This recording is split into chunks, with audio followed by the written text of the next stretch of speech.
বিনম্র শ্রদ্ধা আর ভালোবাসায় ভাষা শহীদদের স্মরণ করছে জাতি। ২১-এর প্রথম প্রহরে কেন্দ্রীয় শহীদ মিনারে রাষ্ট্রপতি ও প্রধানমন্ত্রীর শ্রদ্ধা জানানোর মধ্য দিয়ে শুরু হয় মূল আনুষ্ঠানিকতা। এরপর শ্রদ্ধা জানান বিভিন্ন রাজনৈতিক দলের সদস্যরা। এ সময় বাংলাকে জাতিসংঘের দাপ্তরিক ভাষা করার দাবি জানিয়েছেন আওয়ামী লীগের সাধারণ সম্পাদক ওবায়দুল কাদের।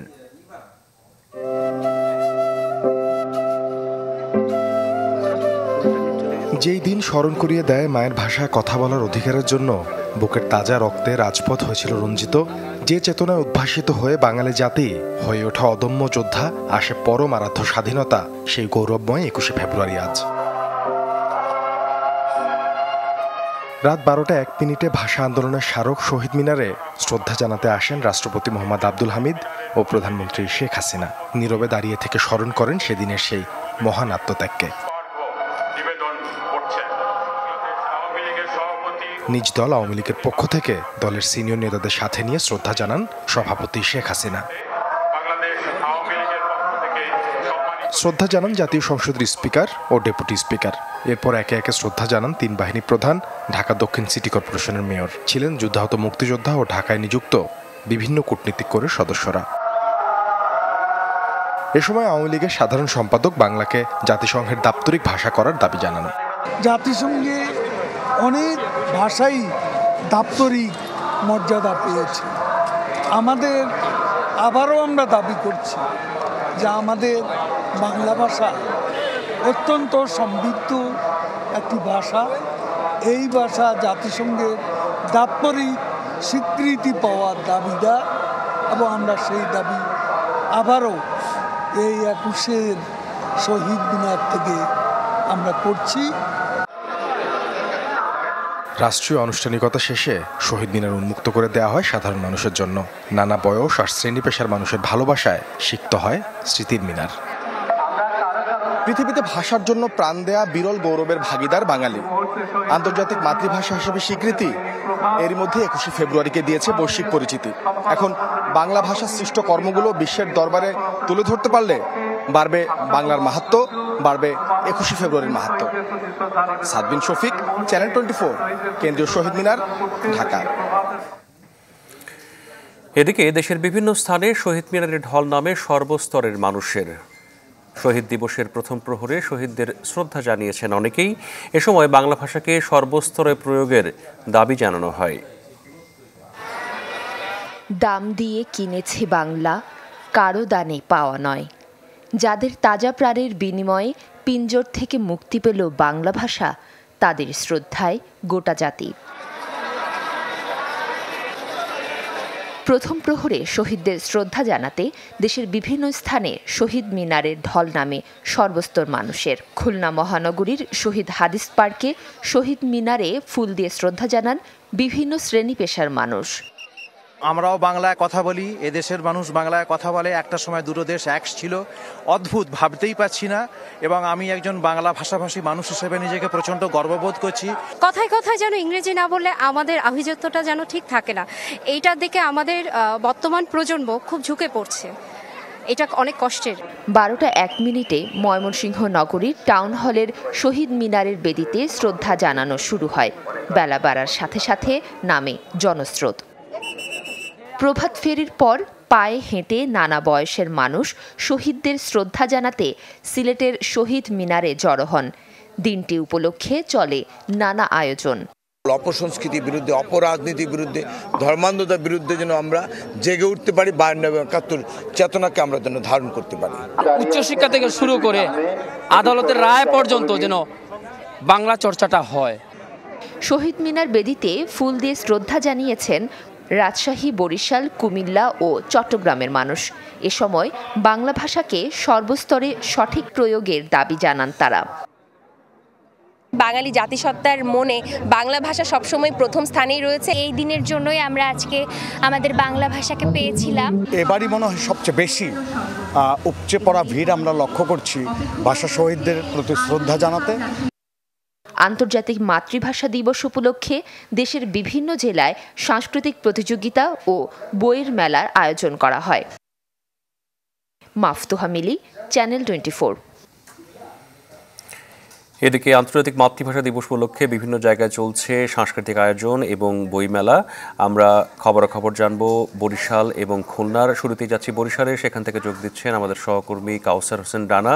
রানা, একটু জানাবেন আপনি এখন কোথায় অবস্থান করছেন, আর সেখানে এই ভাষা দিবসকে, আন্তর্জাতিক মাতৃভাষা দিবসকে উদযাপনের ঠিক কী ধরনের আয়োজন চলছে?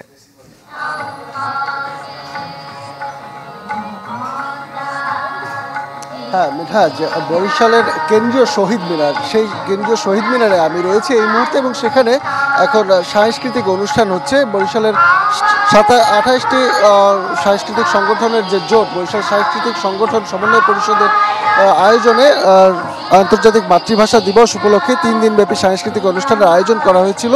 তারই শেষ পর্যায়ের এই অনুষ্ঠান আজ চলছে, শেষ দিনের অনুষ্ঠান আজ চলছে।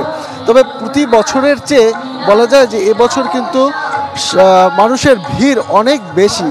এর একটি কারণ রয়েছে, সেটি হচ্ছে 1973 সালে বঙ্গবন্ধু শেখ মুজিবুর রহমান বরিশালের এই শহীদ মিনারের ভিত্তিপ্রস্তর স্থাপন করেছিলেন এবং তারপরে দীর্ঘদিন এটি অবহেলিত এবং অনেকটা অযত্নে ছিল। প্রতি বছর নানান ধরনের অনুষ্ঠান হতো ঠিকই, কিন্তু এই জায়গাটি কিন্তু এতটা মেরামত বা আধুনিকরণ ছিল না। এই বছর বরিশাল সিটি কর্পোরেশনের উদ্যোগে শহীদ মিনার প্রাঙ্গণের উন্নয়ন, আধুনিকায়ন হয়েছে এবং সংস্কার কাজ হয়েছে, যার ফলে মানুষের ভিতরে কিন্তু অন্যরকম একটি আগ্রহ এবং আকর্ষণ বৃদ্ধি পেয়েছে, যার প্রেক্ষিতে আমরা গত কয়েকদিন ধরেই দেখছি যে সাধারণ অন্য বছরগুলোর চেয়ে অনেক মানুষের ভিড় এখানে। এবং মানুষজন যেটি বলছেন যে সরকারি দপ্তর যত রয়েছে, বেসরকারি দপ্তর রয়েছে, দাপ্তরিক যত ভাষা রয়েছে, সবখানে বাংলা ভাষাকে প্রাধান্য দেওয়ার জন্য এবং মাতৃভাষা যারা রয়েছে, যাদের মাতৃভাষা, সকলে যেন মাতৃভাষায় স্বাধীনভাবে কথা বলতে পারে, সেই বিষয়টাকে নিশ্চিত করার জন্য সাংস্কৃতিক অনুষ্ঠান চলবে আজ রাত 9টা পর্যন্ত।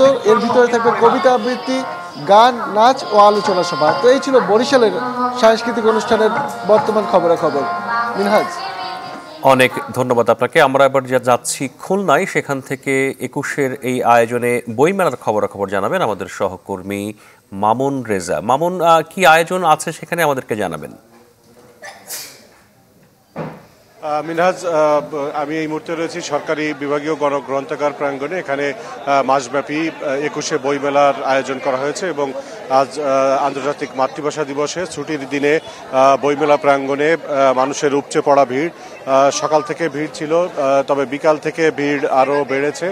আর এই মেলায় মোট 100টি স্টল রয়েছে। মেলা প্রতিদিন বিকাল 3টা থেকে রাত 9:30 পর্যন্ত চলে, তবে ছুটির দিনগুলোতে সকাল 10টা থেকে রাত 9:30 পর্যন্ত মেলা উন্মুক্ত থাকে এবং এখানে ঢাকার যে বই মেলা, সেখানে যেসব নতুন বই বের হচ্ছে সেই বইগুলো 1 দিন 2 দিনের মধ্যে এখানকার স্টলগুলোতে পাওয়া যাচ্ছে। এছাড়া মেলা প্রাঙ্গণে প্রতিদিনই বিভিন্ন অনুষ্ঠানের আয়োজন করা হয়ে থাকে, বিশেষ করে নতুন বইয়ের মোড়ক উন্মোচন, সাংস্কৃতিক অনুষ্ঠান, আবৃত্তি, কবিতা পাঠ। এছাড়া এই মুহূর্তে আন্তর্জাতিক মাতৃভাষা দিবস উপলক্ষে এই বইমেলা প্রাঙ্গণে এখানে আলোচনা সভা চলছে। এরপর আলোচনা সভার পর সাংস্কৃতিক অনুষ্ঠান রয়েছে। তবে বইমেলায় যে মানুষ আসছেন, বিক্রেতারা বলছেন যে ছুটির দিনগুলোতে মোটামুটি বিক্রি ভালো হয়, তবে বইমেলাতে যারা আসেন তাদের একটি বড় অংশই আসেন আসলে ঘোরাঘুরি কিংবা ছবি তোলার জন্য। বিক্রেতারা বলছে, যারা দোকানি রয়েছেন তারা বলছেন যে যারা আসেন সবাই যদি একটি করেও বই কিনতেন তাহলে তাদের বিক্রি অনেক বেশি বাড়তো, কিন্তু সবাই আসলে বই কেনেন না। অনেকেই ঘুরতে কিংবা ছবি তোলার জন্য আসেন, আর কিছু মানুষ আছেন যারা বই কেনার জন্য আসেন এবং বিভিন্ন জায়গা থেকে সকাল থেকেই লোকজন আসছেন এবং তারা কেউ কেউ বই কিনছেন, কেউ ঘুরে দেখছেন, কেউ বন্ধু পরিচিত জনের সঙ্গে আড্ডা দিচ্ছেন। এভাবেই চলছে এই বই মেলা প্রাঙ্গণ। মিনহাজ, মামুন রেজা, অসংখ্য ধন্যবাদ আপনাকে। মায়ের ভাষায় কথা বলার আকুতি প্রতিটি মানুষের, যদিও কালের বিবর্তনে হারাতে বসেছে ক্ষুদ্র নৃগোষ্ঠীগুলোর নিজস্ব ভাষা। কিছু সম্প্রদায় নিজেদের মধ্যে চর্চা রাখলেও পাঠ্য বইয়ে ঠাঁই হয়নি সেই সব ভাষার। মায়ের ভাষায় কথা বলার অধিকার জন্মগত। ছোট ছোট এই শিক্ষার্থীরা ক্লাসে শিখছেন বাংলা কিংবা ইংরেজি ভাষা, অথচ এ দুটি ভাষার কোনোটিই তাদের মাতৃভাষা নয়। শেরপুর সীমান্তের গারো পাহাড়ের কোল ঘেঁষে বসবাস 60টি ক্ষুদ্র নৃগোষ্ঠী সম্প্রদায়ের অন্তত 54,000 মানুষের। শুধু বাড়িতে সীমাবদ্ধ তাদের ভাষা চর্চা, কিন্তু দিন দিন কমছে সেটিও। আমাদের স্কুলে কোনো হাজং বই নাই, তার জন্য আমরা আমাদের হাজং ভাষাটাকে ধরে রাখতে পারছি না। আমি নিজে এখন হারিয়ে ফেলেছি নিজের নিজস্ব ভাষাকে। আমাদের শিক্ষা কর্মকর্তারা মনসম্মত উপর মহলে জানিয়েছেন, কিন্তু অদ্যাবধি আমরা এখন পর্যন্ত আমাদের ভাষায় কোনো লিখিত বই পাচ্ছি না। গেল 3 বছর প্রাক প্রাথমিক থেকে তৃতীয় শ্রেণীর শিক্ষার্থীদের জন্য বিভিন্ন ভাষাভাষীর বইয়ের চাহিদা দিলেও এখনো বই পাননি তারা। কর্তৃপক্ষের সহায়তায় এই আদিবাসীদের নৃতাত্ত্বিক জনগোষ্ঠী তাদের ভাষায় বই আমরা পাবো এবং শিক্ষক পেলে আমরা হয়তো এই ভাষাটার চর্চা অব্যাহত রাখতে পারবো। এদিকে সাতক্ষীরার শ্যামনগর ও তালা উপজেলায় ক্ষুদ্র নৃগোষ্ঠী মুন্ডা সম্প্রদায়ের বাস। কালের বিবর্তনে হারিয়ে যাচ্ছে তাদের মাতৃভাষা সাদ্রি। স্কুলেও তো ম্যামরা স্যাররা সব হলো বাংলা ভাষায় কথা বলে, আমাদের ভাষায় তো কথা বলে না, বা আমরা বললে তারা বুঝতে পারবে না। বাড়িতে যখন থাকে তখন এই ভাষাটা তখন থাকে, আর বাইরে যখন যায় তখন মনে করেন আমাদের এই বাংলা ভাষা নিয়ে চলতে হয়। তবে সরকারি নির্দেশনা ছাড়াই এই ভাষা শেখার কার্যক্রম শুরু করা সম্ভব নয় বলে জানান এই শিক্ষক। এই সম্পর্কে সুযোগ দিতে গেলে গভর্নমেন্টের তাদের ওই মাতৃভাষা সেই শিক্ষক যদি হয় তাহলে তাদের ব্যবস্থা করা যেতে পারে। ভাষার মাসে মায়ের ভাষা রক্ষার দাবি সাতক্ষীরার এই 2 উপজেলার মুন্ডা সম্প্রদায়ের অন্তত 5200 মানুষের। সরাবান্ত হুরাজিনিয়া, চ্যানেল 24। বিলুপ্তির পথে আরও একটি ভাষা, যার নাম র্যাংমিচ্চ। বান্দরবনে ব্রো জনগোষ্ঠীর এই ভাষায় কথা বলতে পারেন এমন মানুষের সংখ্যা এখন রয়েছে মাত্র 6 জন। আশঙ্কা এই মানুষগুলোর পর র্যাংমিচ্চ ভাষায় কথা বলার আর কেউ থাকবেন না। বান্দরবানের মাত্র 6 জন ব্যক্তি আছেন যারা র্যাংমিচ্চ ভাষায় কথা বলতে পারেন। তাদের 3 জন থাকেন ক্রাংশিং পাড়ায়, 2 জন নাইক্ষুংছড়িতে এবং 1 জন ম্যানসিং পাড়ায় বসবাস করেন। তবে তারা সবাই একই এলাকার বাসিন্দা না হওয়ায় এই ভাষা চর্চার সুযোগ তাদেরও তেমন একটা হয়ে ওঠে না।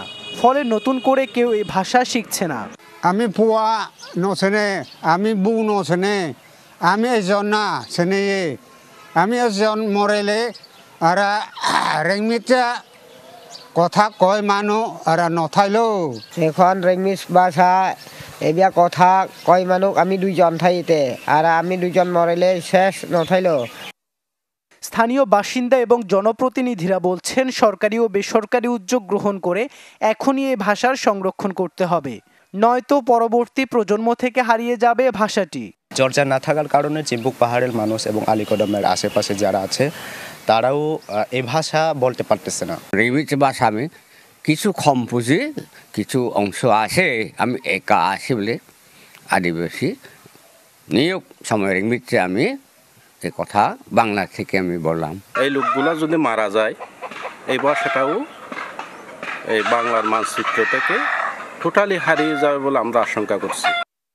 র্যাংমিচ্চ ভাষায় এখন পর্যন্ত একটি বই লেখা হয়েছে। লেখকের দাবি 10 বছরের চেষ্টায় শব্দ সংগ্রহ করে বইটি লেখা হয়েছে। বাংলা ভাষার সাথে যারা অন্যান্য ছোট ছোট জাতি গোষ্ঠীর ভাষা আছে তারাও যাতে মানে হারিয়ে না যায়, কারণ এই ভাষা হারিয়ে গেলে কিন্তু আর খুঁজে পাওয়া যাবে না। 2009 সাল থেকে অনেক খোঁজাখুঁজির পর 32 জনকে পাওয়া যায় যারা র্যাংমিচ্চ ভাষায় কথা বলতে পারতেন। তাদের মধ্যে এখন জীবিত মাত্র 6 জন। Desk report, channel 24।